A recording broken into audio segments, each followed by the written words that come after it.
السلام علیکم ورحمۃ اللہ وبرکاتہ۔ الحمد للہ رب العالمین والعاقبۃ للمتقین والصلاة والسلام علی سید الانبیاء والمرسلین اما بعد فاعوذ باللہ من الشیطان الرجیم بسم اللہ الرحمن الرحیم وما ارسلناک الا رحمۃ للعالمین صدق اللہ مولانا العلی العظیم۔ باد توحید کے متوالوں، شمع رسالت کے پروانوں، سبحان اللہ، غوث و خواجہ اور رضا کے چاہنے والوں، آئیے سب سے پہلے ہم اور آپ نہایت ہی ادب اور احترام کے ساتھ اپنے اور ساری کائنات کے مرکز عقیدت جناب محمد الرسول اللہ صلی اللہ تعالی علیہ وسلم کی بارگاہ بے کس پناہ میں جس طرح سے میں آپ کو پڑھاؤں میرے ساتھ مل کر پورا مجمع بآواز بلند ہدیہ غلامی درود و سلام کے انداز میں پیش کر لیں۔ پڑھیں الصلاۃ والسلام علیک یا رسول اللہ، الصلاۃ والسلام علیک یا رسول اللہ، الصلاۃ والسلام علیک یا حبیب اللہ،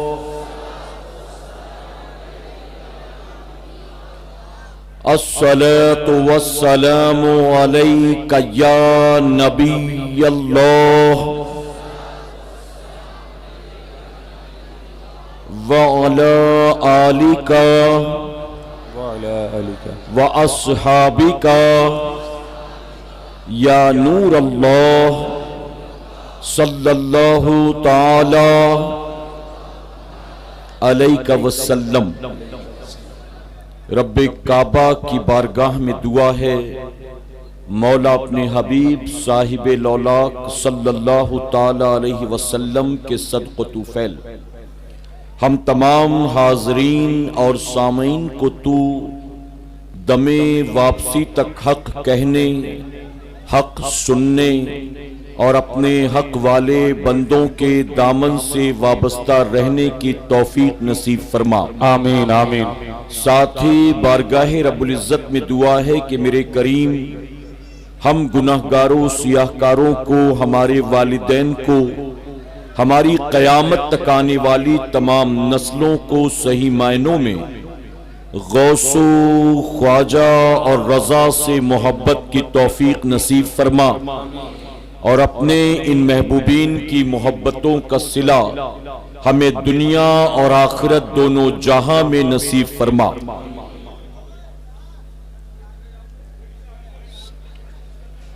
لائی حیات آئی قضا لے چلی چلے، لائی حیات آئی قضا لے چلی چلے، اپنی خوشی نہ آئے نہ اپنی خوشی چلے،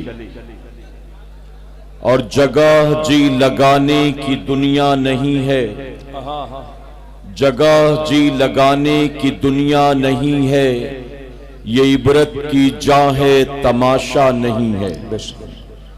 اور کسی نے بہت خوب کہا، آگاہ اپنی موت سے کوئی بشر نہیں، سبحان اللہ، آگاہ اپنی موت سے کوئی بشر نہیں، سامان 100 برس کا ہے پل کی خبر نہیں، پل کی خبر نہیں۔ میرے پیارے آقا علیہ الصلوۃ والتسلیم کے پیارے دیوانوں، اللہ رب العزت کا بے پناہ کرم اور احسان کہ اس نے ہمیں اور آپ کو آج کی شب اپنے ذکر پاک کی اس بابرکت محفل میں شرکت کی توفیق عطا کی۔ میرا کریم محفل کے سجانے والوں کا سجانا اور دور دراز سے ہمارا یہاں آنا قبول فرمائے۔ آمین آمین۔ یہ موقع زندگی میں بار بار آیا نہیں کرتے۔ میرے پیارے آقا علیہ الصلوۃ والتسلیم کے پیارے دیوانوں، بارش کی وجہ سے تھوڑا سا سیٹ اپ گڑبڑ ہو گیا ہے اور یہی وجہ ہے کہ تمام لوگوں کو بیٹھنے کے لیے کرسیاں نہیں مل سکی اور انتظامیہ کی امید سے یا انتظامات سے زیادہ شاید لوگ محفل میں آ گئے ہیں۔ بہرحال آپ جہاں بھی موجود ہیں اطمینان و سکون کے ساتھ بیٹھے ہیں تو بیٹھ کر، کھڑے ہیں تو کھڑے کھڑے اللہ اور اس کے رسول صلی اللہ علیہ وسلم کے فرامین کو سننے کی، سمجھنے کی اور عمل کرنے کی کوشش کریں۔ یہ وہ بابرکت محفل ہے کہ جہاں 2-4 گھنٹے نہیں، اگر ایک لمحہ آنا بھی میرا کریم قبول کر لے تو کل قیامت میں وہی ایک لمحہ جنت کی ضمانت بن جائے گا۔ بے شک، سبحان اللہ۔ تو اللہ کا شکر ادا کریں کہ اللہ نے اس محفل پاک میں شرکت کی توفیق دی، کہ اس محفل میں شرکت کی وجہ سے ہم نے علماء کے خطابات بھی سنے اور اپنی جماعت کے بڑے بڑے علماء اور حفاظ کرام کے چہروں کی زیارت کا بھی مولا نے شرف عطا کیا۔ میرے پیارے آقا کے پیردیوانوں، حدیث مبارکہ میں آتا ہے کہ جہاں پر 40 مسلمان موجود ہوں اور ان 40 میں سے کبھی کسی ایک نے بھی شرک نہ کیا ہو تو ان 40 میں ایک اللہ کا ولی ہوا کرتا ہے۔ سبحان اللہ۔ اگر کہیں 40 مسلمان ہو اور 40 میں سے کسی ایک نے بھی کبھی اللہ کے ساتھ کسی کو شریک نہ کیا ہو تو میرے آقا صلی اللہ علیہ وسلم فرماتے ہیں کہ ان 40 میں ایک اللہ کا ولی ہوا کرتا ہے۔ اب یہاں پر 40 نہیں بلکہ 40 کے مقابلے کئی گنا زیادہ لوگ موجود ہیں، اور یقیناً اگر آپ سنی ہیں تو اللہ نے آپ کو شرک سے محفوظ رکھا ہوگا، اور اگر شرک سے بچے ہیں تو اس مجمع میں نہ جانے کہاں کہاں کون کون اللہ کا ولی موجود ہے ہم نہیں جانتے ہیں۔ تو نیکوں کی محفل میں شرکت کی وجہ سے ممکن ہے کہ قیامت میں اللہ ہم گناہگاروں کی بخشش فرما دے۔ سبحان اللہ۔ اگر تکلیف برداشت کرنی پڑے، کچھ دیر کھڑے رہنا پڑے، دھکا کھانا پڑے، کوئی بات نہیں ہے، تھوڑی تکلیفیں برداشت کر لیں۔ اللہ آج کی شب اس محفل میں تکلیف اگر آپ برداشت کرو گے، میرا کریم قیامت کی تکلیف سے آپ کو بچا لے گا۔ لیکن میرے پیارے آقا کے پیردیوانوں، آپ کھڑے کھڑے سنیں یہ اچھی بات ہے، لیکن آپ کی وجہ سے محفل میں بدنظمی نہ ہو، اس بات کا خیال رکھیں۔ بے شک۔ ورنہ کوئی ایک آتا ہے تو سارے دوڑنے لگتے ہیں، بھاگنے لگتے ہیں۔ اب آپ مجھے بتائیں، میں آپ سے ایک سوال پوچھتا ہوں، اگر میں تقریر کرتے کرتے اچانک یوں دیکھوں تو آپ سب کا ذہن اس طرف جائے گا کہ نہیں؟ جائے گا نا۔ اگر میں اکیلا دائیں بائیں یوں دیکھوں تو آپ سب کا ذہن بھی منتشر ہوگا۔ اب اگر میں تقریر کر رہا ہوں اور 10 12 15 آدمی ایک ساتھ یہاں وہاں دیکھیں تو کیا بیان کرنے والے اکیلے کو ڈسٹرب نہیں ہوگا؟ تو میرے پیارے آقا کے پیردیوانوں، چاہے وہ سید صاحب قبلہ ہوں، چاہے وہ امیر سنی دعوت اسلامی ہوں، وہ سب آج کی شب اس محفل میں شرکت کے لیے آپ کے گاؤں میں تشریف لائے بے ہوئے شک، ہیں۔ سبحان اللہ۔ تو ظاہر ہے کہ وہ آئیں گے، اطمینان سے آپ ان کی زیارت بھی کریں گے، ان کی گفتگو بھی سنیں گے۔ لیکن اگر بھاگنے لگے، دوڑنے لگے، دھکا مکی کرنے لگے تو ظاہر ہے کہ ہماری وجہ سے اگر کسی مسلمان بھائی کو تکلیف پہنچے گی تو قیامت کے دن ہمیں اور آپ کو اس کا جواب دینا پڑے گا۔ کسی بچے کو، کسی بوڑھے کو، کسی بیمار کو ہماری وجہ سے تکلیف پہنچی تو ظاہر ہے کہ اللہ کی بارگاہ میں قیامت میں اس کا حساب دینا پڑے گا۔ اس لیے خیال رکھیں، آنے والے مہمان آتے رہیں گے، ممبر پر تشریف لاتے رہیں گے، ترتیب وار آپ کے سامنے مائک پر آئیں گے، آپ ان کی گفتگو سنیں، چہرے کی زیارت بھی کریں، لیکن آپ کی وجہ سے پروگرام ڈسٹرب ہو ہرگز ایسا نہیں کریں گے کہ انشاءاللہ۔ اور میرے پیارے آقا علیہ الصلوۃ والتسلیم کے پیردیوانوں، اگر خوش عقیدہ سنی مسلمان ہیں تو صلاۃ و سلام تک شرکت کرنے کے بعد جائیں گے۔ ایسا نہیں ہے کہ قاری شریف صاحب کی نعت شریف ختم ہو گئی تو 15-20 آدمی نکل گئے، میرا بیان ختم ہو گیا تو 10-20 اور نکل گئے، سید صاحب کا بیان ختم ہو گیا تو 100-200 اور نکل گئے۔ آپ آئے ہیں تو اطمینان و سکون کے ساتھ آخر تک بیٹھے رہیں۔ میرے پیارے آقا کے پیردیوانوں، صلاۃ و سلام دے شریک ہوں، اللہ موقع دے تو علماء سے مصافحہ بھی کریں بے شک۔ اور اس کے بعد آپ گھر جائیں گے کہ انشاءاللہ۔ دیکھیں میں تو پچھلے سال بھی آیا تھا، جو لوگ آئے تھے شاید انہیں یاد ہو، لیکن پچھلے سال سے لے کر اس سال کے درمیان ایک سال میں نہ جانے ہمارے کتنے ایسے ہیں جو دنیا سے رخصت ہو چکے ہوں گے۔ غلط تو نہیں کہہ رہا ہوں؟ نہ جانے ہمارے کتنے ایسے پڑوسی، گاؤں کے، جان پہچان کے، دوست احباب میں، رشتہ داروں میں، ہمارے اپنے خاندان کے نہ جانے کتنے ہیں جو سال بھر کے اندر دنیا سے رخصت ہو چکے۔ ہمیں بھی نہیں پتا اگلے سال بھی محفل تو ہوگی، علماء بھی آئیں گے، مجمع بھی ہوگا، لیکن ہمیں پھر موقع ملے گا کہ نہیں ملے گا ہم نہیں جانتے۔ جانتا ہے کوئی؟ یہ موقع زندگی میں بار بار آیا نہیں کرتے۔ اب بات نکلی تو آپ کو بتاؤں، میرے پیارے آقا کے پیروانوں، پوری دنیا میں 24 گھنٹے کے اندر 1.25 لاکھ انسان مرتے، ہر 24 گھنٹے میں ورلڈ وائڈ 1,25,000 موتیں ہوتی، اور ہمارے ملک کی اگر بات کی جائے تو اس وقت کورونا کے بعد ایک نئی رپورٹ آئی ہے، اور اس نئی رپورٹ کے مطابق اس وقت ہمارے ملک ہندوستان میں ہر 1 گھنٹے میں 40 سال سے کم عمر کے 4 لوگوں کو ہارٹ اٹیک ہو رہا ہے۔ اللہ اللہ اللہ۔ ورلڈ وائڈ 24 گھنٹے میں 1,25,000 موتیں، اور ہمارے ملک میں صرف ہارٹ اٹیک سے ہر 1 گھنٹے میں 4 آدمی، وہ بھی 40 سال سے کم عمر کے، انڈر 40 مر رہے ہیں۔ تو جتنی دیر سے آپ یہاں بیٹھے 1 گھنٹہ 2 گھنٹہ، ہمارے ملک میں 4 آدمی یا 8 آدمی یا 12 آدمی انتقال کر چکے ہیں۔ اب تک ہمارا نمبر نہیں لگا، یہ اللہ کا احسان۔ اگلے 1 گھنٹے میں وہ 4 مرنے والے کون، اس کے بعد والے 1 گھنٹے میں 4 ہارٹ اٹیک آنے والے کون، ہم نہیں جانتے ہیں، یہ ہمارا پروردگار جانتا ہے۔ بے شک۔ تو اس لیے یہ موقع زندگی میں بار بار آیا نہیں کرتے۔ جب ان محفلوں میں شرکت کا موقع ملے نا، اللہ توفیق دینا، تو اللہ کا شکر ادا کیا کریں، اور ان محفلوں میں کانوں کے چسکے کے لیے نہیں، تفریح کے لیے نہیں، بھیڑ بھاڑ یا میلہ دیکھنے کے لیے نہیں، بلکہ دین کی باتیں سننے اور اپنی دنیا اور آخرت کو سنوارنے کی نیت سے آیا کریں گے انشاءاللہ۔ میں علماء کی موجودگی میں ایک تلخ بات عرض کروں گا معذرت کے ساتھ۔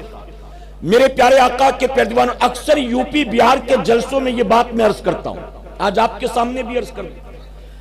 آپ کے یہاں یوپی میں، بہار میں، جھارکھنڈ میں، ویسٹ بنگال میں شاید ہی کوئی گاؤں ایسا ہوگا کہ جس گاؤں کا سالانہ جلسہ نہیں ہوتا ہوگا۔ ہر گاؤں میں سالانہ جلسے ہوتے ہیں۔ آج یہاں ہو رہا ہے، کل 25-30 کلومیٹر دور، 50-60 کلومیٹر دور کہیں اور ہوگا۔ یہ ہمارے علماء جاتے رہتے ہیں، نعت خواں حضرات جاتے رہتے ہیں، ائمہ جاتے رہتے ہیں۔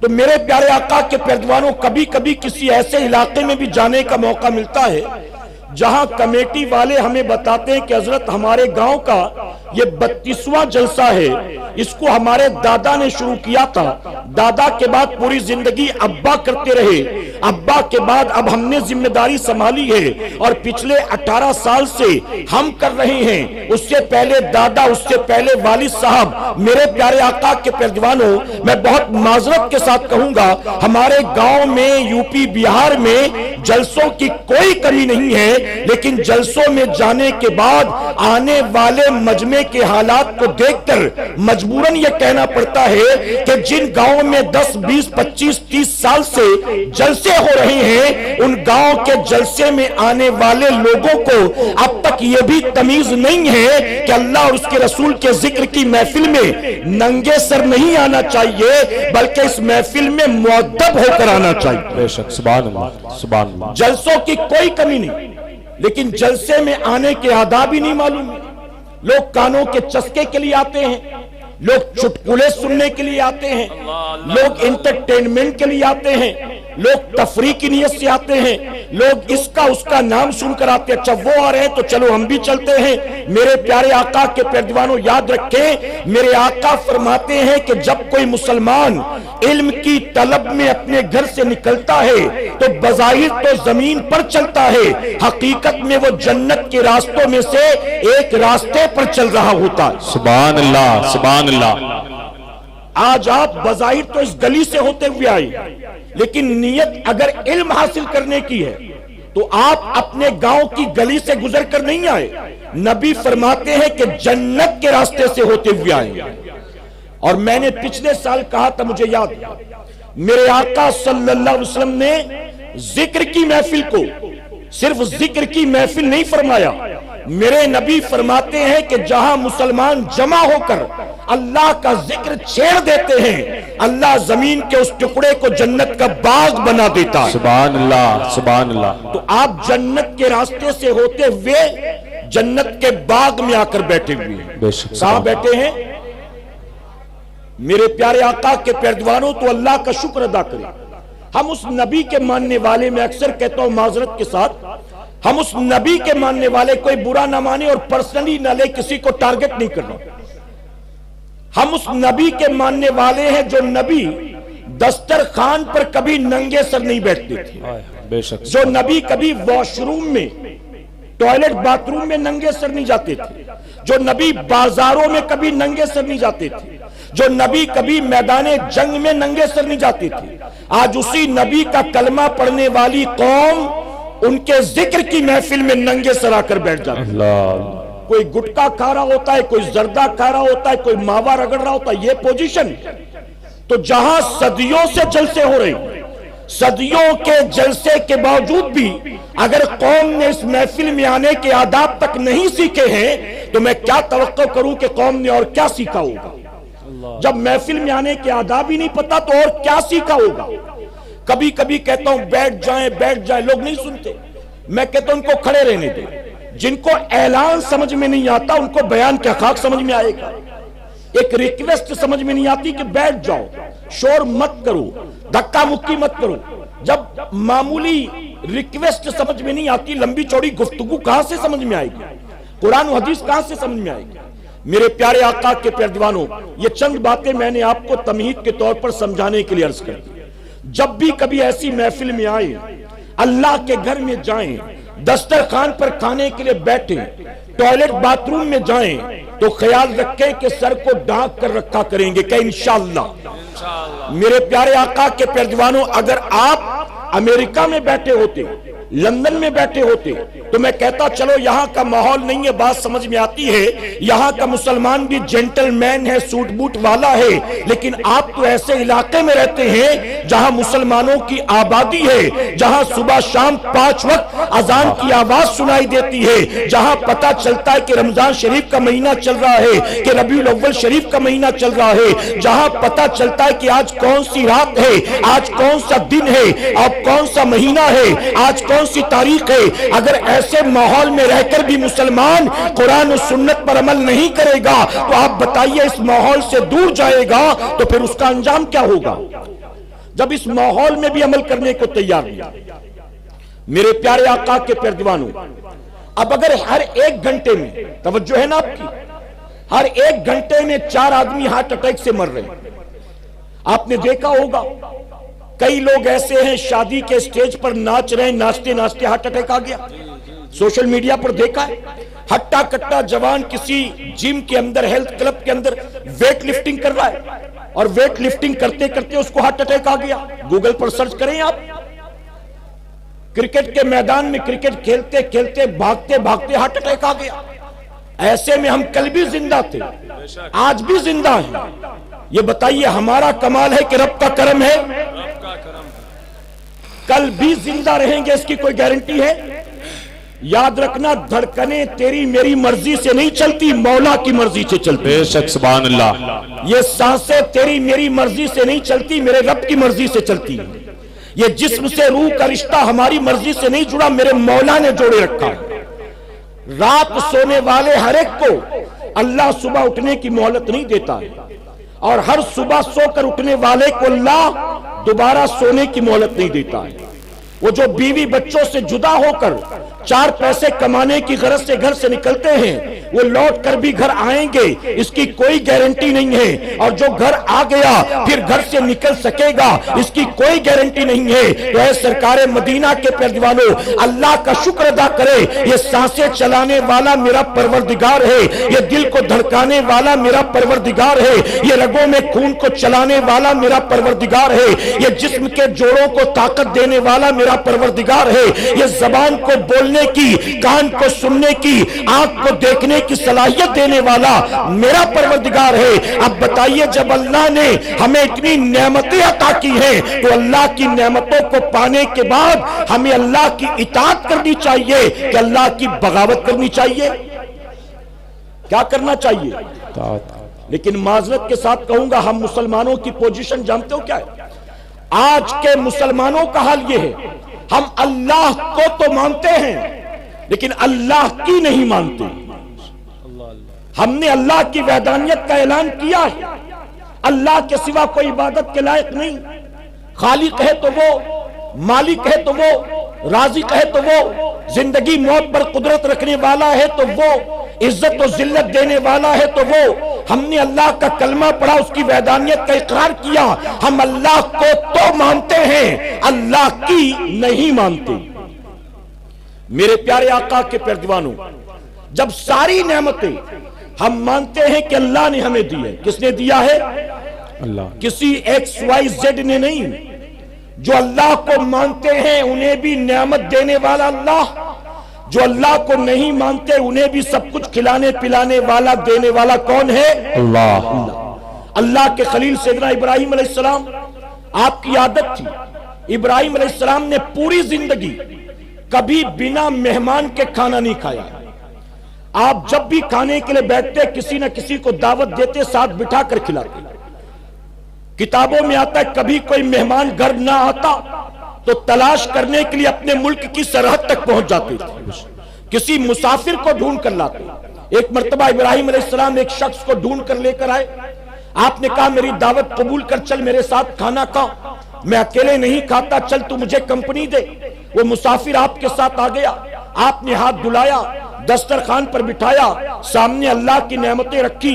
اب اس مسافر نے جیسے ہی پہلا لقمہ اٹھایا اپنے منہ میں رکھنا چاہتا تھا، اللہ کے خلیل نے اس کا ہاتھ پکڑ لیا۔ مسافر نے کہا ہاتھ کو کیوں پکڑا؟ ابراہیم علیہ السلام فرماتے ہیں جس رب کی دی نعمتیں کھانے جا رہا ہے، کم سے کم کھانے سے پہلے اس کا نام تو لے لے، کم سے کم بسم اللہ تو پڑھ لے۔ اب بتائیے ہم میں کتنے ہیں جو بسم اللہ پڑھ کر کھاتے ہیں، کتنے ہیں جو بسم اللہ پڑھ کر پیتے ہیں؟ ابراہیم علیہ السلام نے فرمایا بسم اللہ تو پڑھ۔ اس مسافر نے لقمہ رکھ دیا برتن میں، اس نے کہا ابراہیم مجھے نہیں پتا تھا کہ تو نے اس کے لیے بلایا، اگر پتا ہوتا کہ اس کے لیے بلایا تو میں آتا ہی نہیں۔ میں تیرے رب کا نام کیوں لوں؟ میں تیرے رب کا ماننے والا نہیں، یعنی میں کوئی تیرا کلمہ پڑھنے والا، تیرے رب کا ماننے والا نہیں، میں اس کا نام کیوں لوں؟ کھلاتا ہے تو کھلا ورنہ مت کھلا، تیری مرضی۔ ابراہیم علیہ السلام فرماتے ہیں کہ رب کی نعمتیں کھانا چاہتا ہے لیکن اس کا نام لینے کو تیار نہیں ہے، اٹھ یہاں سے، نکل میرے گھر سے۔ وہ مسافر تھا، بھوکا تھا، اسے تکلیف ہوئی، برا لگا، اس نے کہا ابراہیم پہلے پتا ہوتا نا میں آتا ہی نہیں، تو میرے ساتھ ایسا کرے گا، میں جانتا نا میں نہیں آتا۔ یہ کہہ کر وہ سر جھکا کر خاموشی سے گھر سے باہر نکل گیا۔ ابھی وہ چند قدم گیا تھا، تمام فرشتوں کے سردار جبرائیل علیہ السلام حاضر ہوئے، اللہ کے خلیل سے سلام کیا، اور سلام کرنے کے بعد عرض کرتے ہیں اللہ کے نبی، اللہ فرماتا ہے کہ ابراہیم سے پوچھو اس میرے بھوکے بندے کو ابراہیم نے کھانا کیوں نہیں کھانے دیا؟ ابراہیم علیہ السلام فرماتے ہیں جبرائیل تو نے دیکھا نہیں، وہ اللہ کی نعمت کھانا چاہتا ہے لیکن اللہ کا نام لینے سے اسے تکلیف ہے۔ جو اللہ کا نام نہیں لے گا میں اس کو کھانے نہیں دوں گا، اسی لیے میں نے اس کو نہیں کھلایا۔ جبرائیل علیہ السلام عرض کرتے ہیں ابراہیم سے پوچھو، اللہ فرماتا ہے آج تک میرے اس بندے نے جو کھایا پیا ہے وہ کس کا دیا کھایا پیا ہے؟ آج تک جو کھایا پیا کس کا دیا کھایا پیا؟ ابراہیم علیہ السلام فرماتے یقیناً میرے رب کا دیا ہوا کھایا پیا ہے، اس کے سوا رزاق کوئی نہیں ہے۔ تو اللہ فرماتا ابراہیم سے کہو بندہ جب پیدا ہوا تب سے لے کر آج تک اس نے میرا کبھی نام نہیں لیا، لیکن میں نے روزی کو بند نہ کیا، میں نے پانی کو بند نہ کیا، اس نے آج تک کبھی میرا نام نہیں لیا، لیکن پھر بھی میں اس کو کھلاتا پلاتا رہا۔ آج تیرے سامنے ایک بار میرا نام نہیں لیا تو تو نے اس کو کھانے سے منع کر دیا۔ ابراہیم سے کہو جائے، اس کو منائے اور منا کر اس کو بلا کر لائے اور کھانا کھلائے۔ وہ میرا نام لے نہ لے لیکن اس کو کھلائے بلا کر۔ ابراہیم سے کہو۔ ابراہیم علیہ السلام نے سنا، بھاگ کر گئے، اس آدمی سے کہتے چل چل کر کھانا کھا لے، وہ کہتا میں نہیں آتا۔ ابراہیم علیہ السلام فرماتے ہیں کہ تو کھا لے گا تو بہت اچھا ہوگا، جو ناراضگی ہوئی اس کو چھوڑ دے، مجھ سے جو کچھ ہوا اس کو بھول جا، چل چل کر کھانا کر دے۔ اس نے کہا ابراہیم میں تو تیرے رب کا نام نہیں لیتا، اس کے باوجود تو مجھے اصرار کر کے بلاتا ہے، آخر میرے پیچھے پیچھے بھاگ کر آیا اور مجھے پھر دوبارہ لے جاتا ہے، وجہ کیا ہے؟ ابراہیم علیہ السلام فرماتے ہیں کہ دراصل جب تو میرے گھر سے بھوکا نکلا تھا، اللہ نے جبرائیل کو بھیجا اور جبرائیل کے ذریعے مجھے حکم دیا گیا میرا بندہ میرا نام لے نہ لے پھر بھی اس کو بلا اور کھانا کھلا، میں اسی لیے تجھے بلانے کے لیے آیا ہوں۔ اب جانتے ہو جب بندے نے یہ سنا تو کیا کہتا ہے؟ کہتا ابراہیم اگر تیرا رب واقعی ایسا ہے میں اس کا نام لینے کو تیار نہیں، پھر بھی وہ کہتا ہے کہ کھلا پلا۔ اگر ابراہیم واقعی تیرا رب ایسا ہے تو کھانا بعد میں کھاؤں گا، سب سے پہلے تیرے رب کا کلمہ پڑھوں گا۔ سبحان اللہ سبحان اللہ، نعرہ تکبیر، نعرہ رسالت، فیضان اعلیٰ حضرت، فیضان حضور مفتی اعظم عالم۔ جو مانتے ہیں ان کا خالق و مالک بھی اللہ ہے اور جو نہیں مانتے ان کا بھی خالق و مالک اللہ ہے۔ تو ساری نعمتیں ہمیں کس نے عطا کی؟ اور بلند آواز سے کہیں، کسی کو کوئی ڈاؤٹ تو نہیں؟ ساری نعمتیں دینے والا اللہ، جو کچھ ہمارے پاس ہے، جو کچھ مل چکا، جو ملنے والا ہے، یہ سب کچھ ہمیں ہمارے کریم رب نے عطا فرمایا۔ سبحان اللہ۔ میرے پیارے آقا کے پیروانوں، اللہ کے پیارے محبوب صلی اللہ علیہ وسلم فرماتے ہیں اللہ قیامت میں تم سے اپنی نعمتوں کا حساب لے گا۔ اللہ نے جو کچھ دیا ہے آپ نے تسلیم کیا کہ یہ سب کچھ دینے والا اللہ، تو سب کچھ دینے کے بعد اللہ قیامت میں ہم سے ان نعمتوں کا حساب لے گا۔ اور جانتے ہیں کیسے حساب لے گا؟ میرے آقا صلی اللہ علیہ وسلم فرماتے ہیں تم پانی کو ضائع مت کرو، تم جو پانی استعمال کرتے ہو اللہ قیامت میں تم سے پانی کے قطرے کا حساب لینے والا۔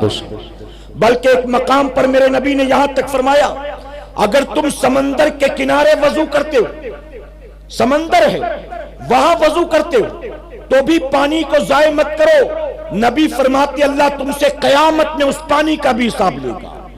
اب ذرا بتاؤ میری قوم کے جوانوں، جب قیامت میں اللہ پانی کا حساب لے گا کیا ہماری جوانی کا حساب نہیں لے گا؟ کیا ہماری 40 50 60 سالہ زندگانی کا حساب نہیں لے گا؟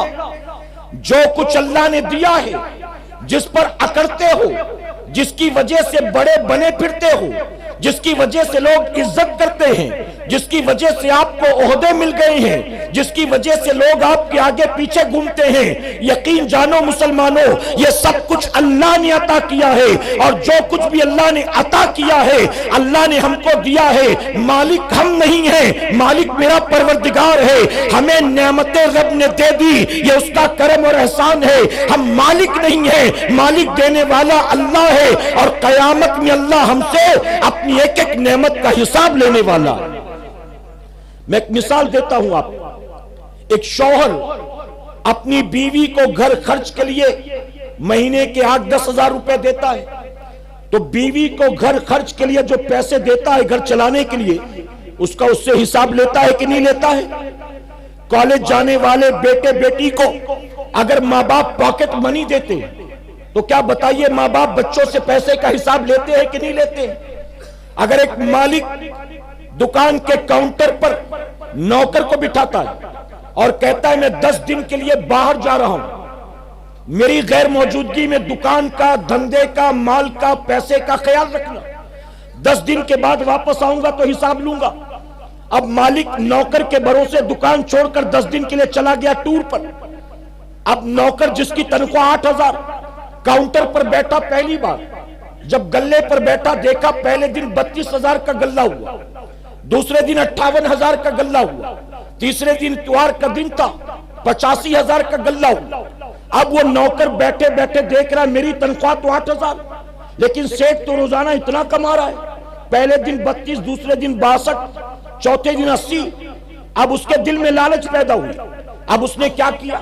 اس نے 200 روپے نکال کر جیب میں رکھ لیے، چوتھے دن اس نے پھر 500 روپے نکال لیے، چھٹے دن اس نے 1000 روپے نکال لیے۔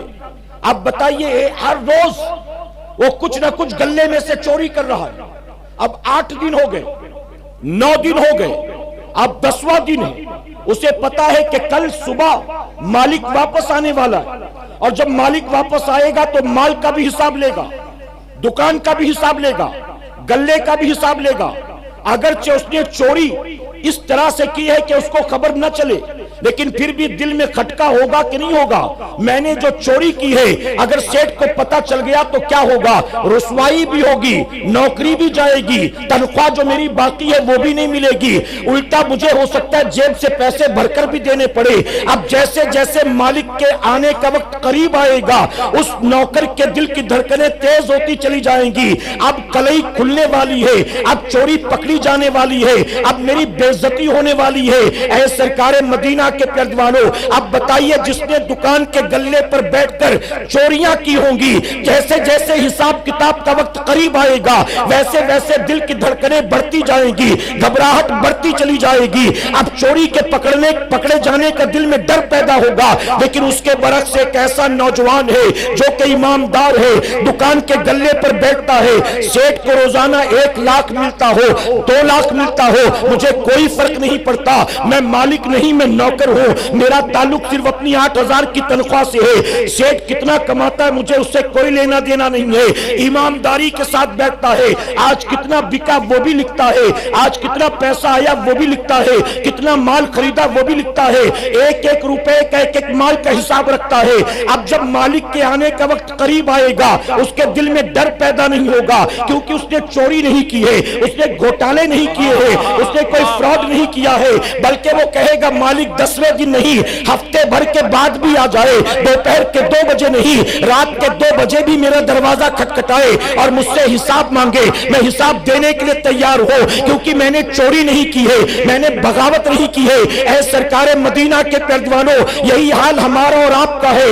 اللہ تبارک تعالیٰ نے ہمیں زمین پر بھیجا، ہمیں 40 50 60 سالہ زندگی دی، اللہ نے خوبصورت چہرہ دیا، اللہ نے ہاتھ پیر میں طاقت دی، اللہ نے مال و دولت دیا، اللہ نے عزت و نام دیا، لیکن زمین پر آنے کے بعد ہم نے گھوٹالے کیے، اللہ کی نافرمانی کی، ہم نے اللہ سے بغاوت کی، اور یہی وجہ کہ جیسے جیسے داڑھی سفید ہوتی ہے، جیسے جیسے جوڑوں میں درد پیدا ہوتا ہے، جیسے جیسے عمر بڑھتی چلی جاتی ہے اور موت قریب آتی چلی جاتی ہے، دل کی دھڑکنیں تیز ہو جاتی ہیں، موت کا ڈر دل میں پیدا ہو جاتا ہے، اس کی وجہ کہ مریں گے تو کلئی کھل جائے گی، مریں گے تو زندگی بھر کے گناہوں سے پردہ اٹھ جائے گا، مریں گے تو رب کی بارگاہ میں زندگی بھر کا حساب کتاب دینا پڑے گا، اور پھر نتیجہ کیا ہوگا؟ ہم گرفتار کر لیے جائیں گے، ہم کو جہنم کی آگ میں ڈال دیا جائے گا۔ ہم نے زمین پر آنے کے بعد اللہ سے بغاوت اور اللہ کی نافرمانی کی، یہی وجہ کہ ہمیں موت سے ڈر لگتا ہے، لیکن اولیاء صوفیاء کی زندگی کو اٹھا کر دیکھ لے،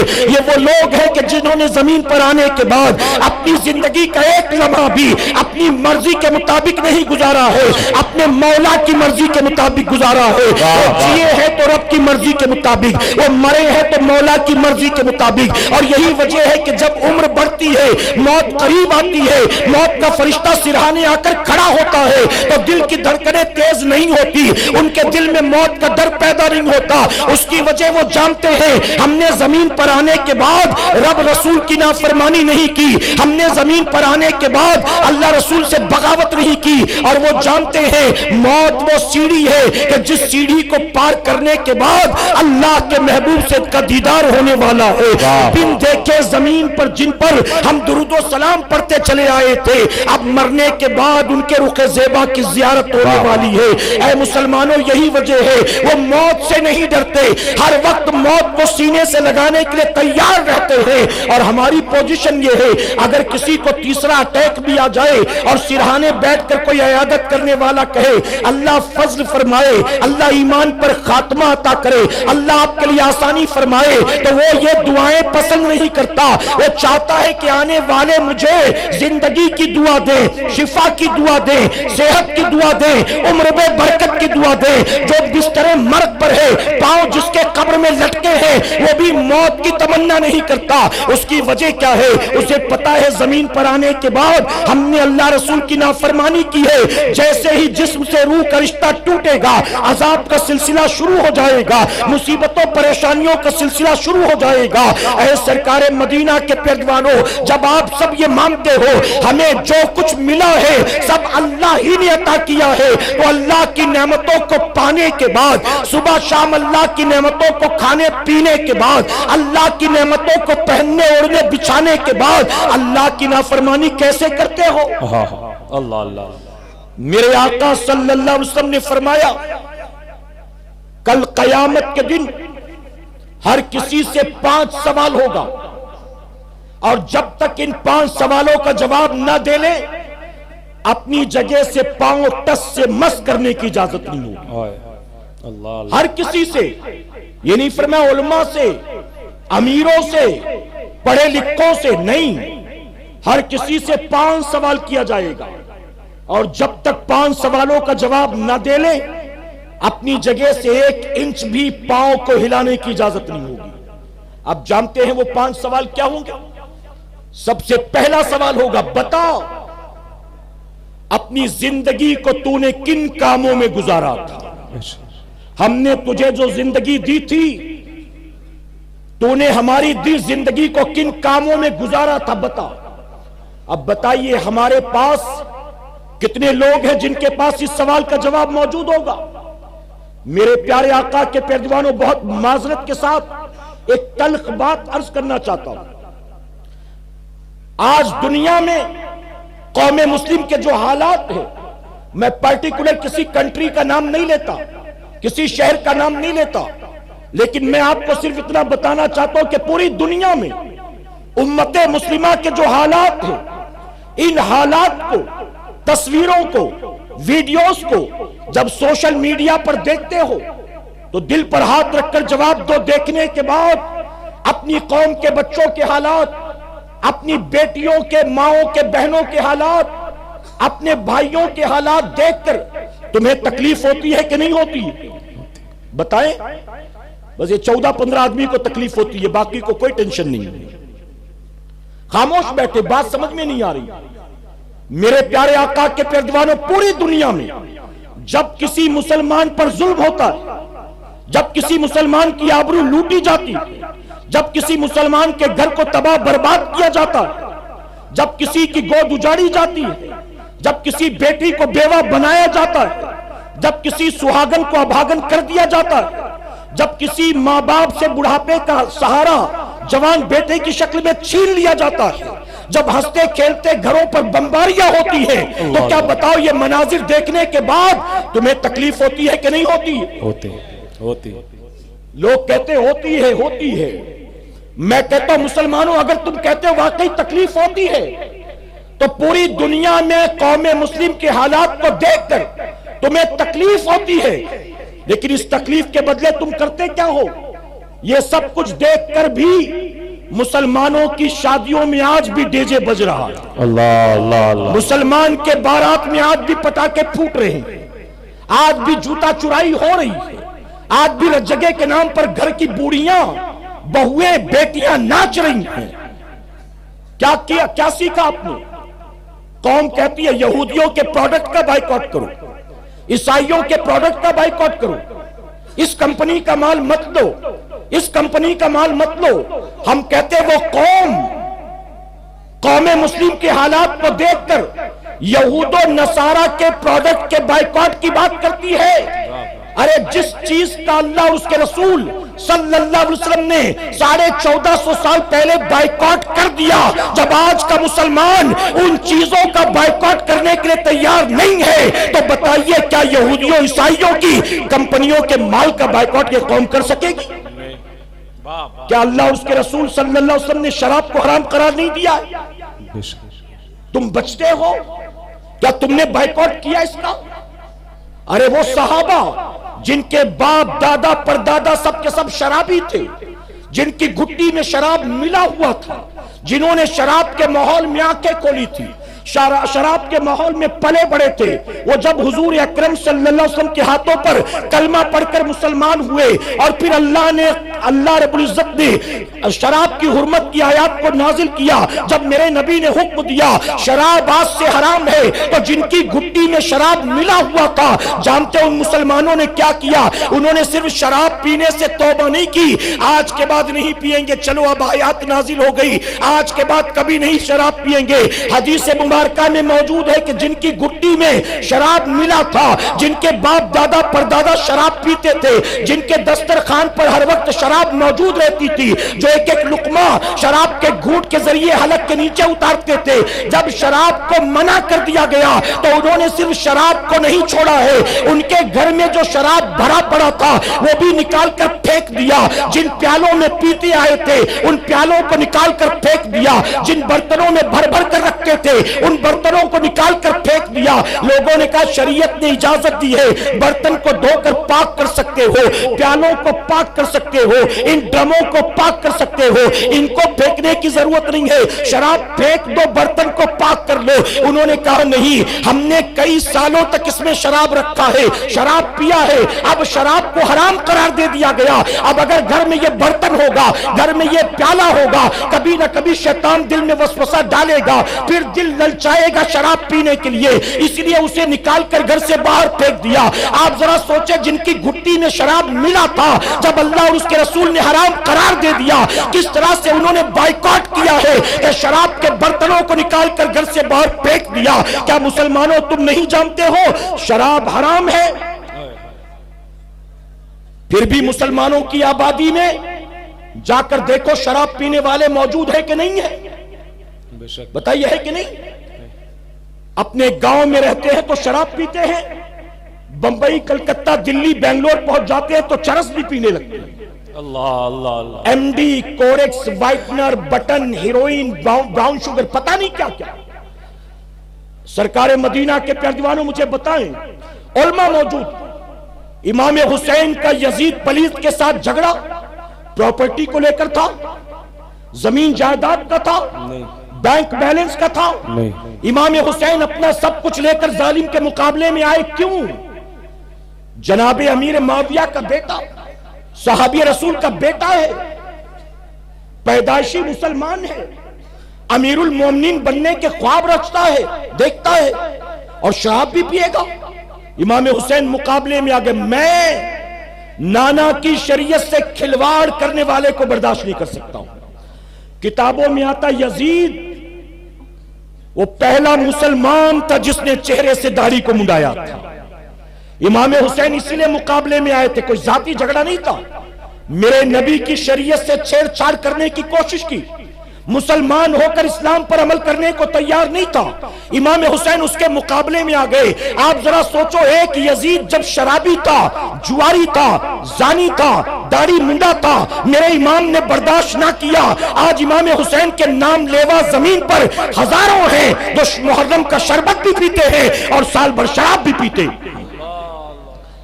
جو محرم میں یا حسین کا نعرہ بھی لگاتے، تعزیہ بھی اٹھاتے ہیں، علم بھی اٹھاتے ہیں، اور امام حسین کے دشمن والے عمل بھی کرتے۔ میرے پیارے آقا کے پیروانوں، اللہ فرمائے گا، بتا تو نے اپنی زندگی کو کہاں گزارا تھا، کن کاموں میں؟ کوئی جواب ہوگا ہمارے پاس؟ اچھا شاید سید صاحب آئیں گے، میری بات سمجھ میں نہیں آ رہی آپ کے، تو آپ توجہ یہاں دیں۔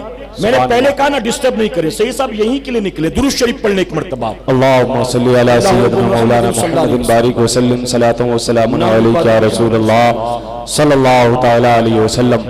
تو میرے آقا صلی اللہ علیہ وسلم نے فرمایا، پہلا سوال یہ، اپنی زندگی کو تو نے کن کاموں میں گزارا تھا؟